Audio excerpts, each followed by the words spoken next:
ওই কবরে যদি গুনাহগার হয়ে যাও, ওই কবরের মাটির এমন ভাবে চাপ তোমার দিবে পাঁজরের হাড্ডি চুরমার হয়ে যাবে। এই জন্য যুবক ভাইয়ের ওই কবরে যাওয়ার পরে তোমারে প্রশ্ন করবে বার রব্বুকা, তোমার রব কি, ওয়ামা দীনুকা, তোমার দিন কি, ওয়ামান হাদার রাজুল আল্লাযী বুইসা ফীকুম। নেককার বান্দা বলবে রব্বি আল্লাহ,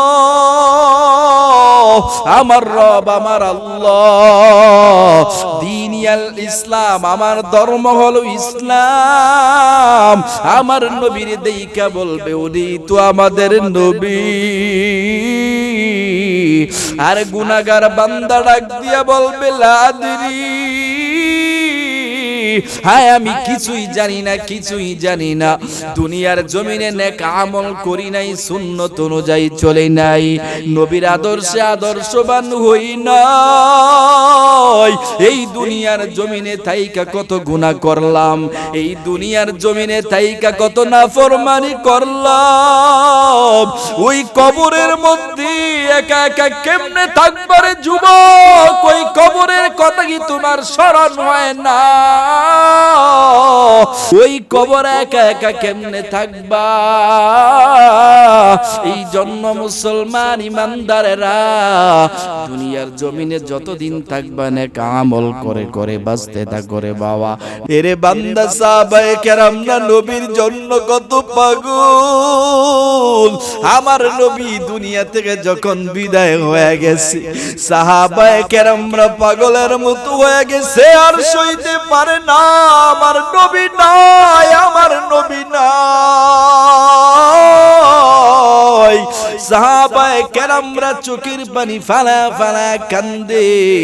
এই জন্য আমার ভাইরা, ওরে যুবক ভাই, আল্লাহর গোলাম,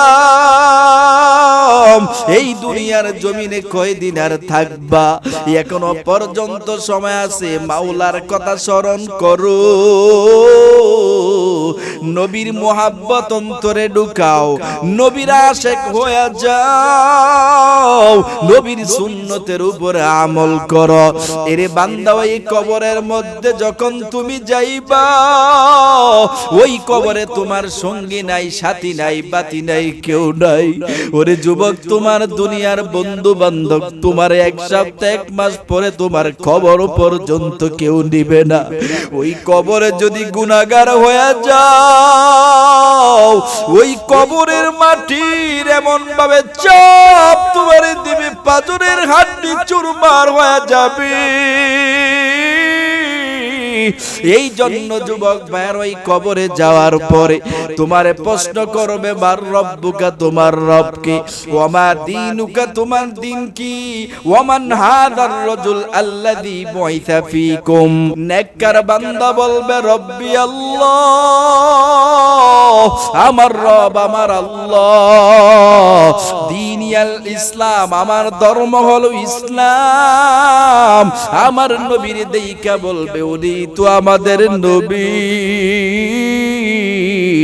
আর গুনাহগার বান্দা ডাক দিয়া বলবে লা আদরি, হায় আমি কিছুই জানি না, কিছুই জানি না। দুনিয়ার জমিনে নেক আমল করি নাই, সুন্নত অনুযায়ী চলে নাই, নবীর আদর্শে আদর্শবান হই নাই। এই দুনিয়ার জমিনে থাইকা কত গুনাহ করলাম, এই দুনিয়ার জমিনে থাইকা কত নাফরমানি করলাম।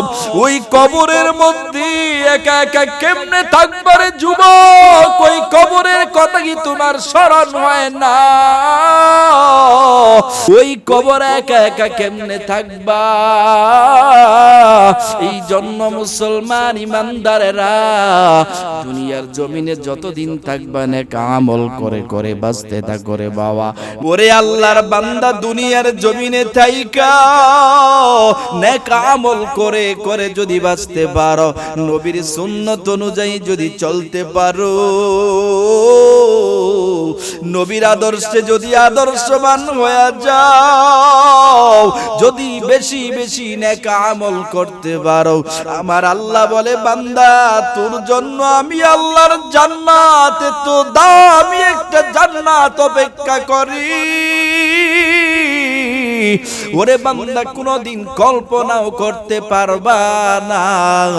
এই জন্য মুসলমান আল্লাহর গোলাম, ও মুমিন মুসলমানেরা, এই জন্য বান্দা দুনিয়ার জমিনে যতদিন থাকবা 5 ওয়াক্ত নামাজ পড়বা, নবীর সুন্নত অনুযায়ী চলবা, আল্লাহর বিধান অনুযায়ী চলবা। কারা কারা রাজি 2 হাত তুলে আমার আল্লাহরে দেখায় দাও। নারে তাকবীর।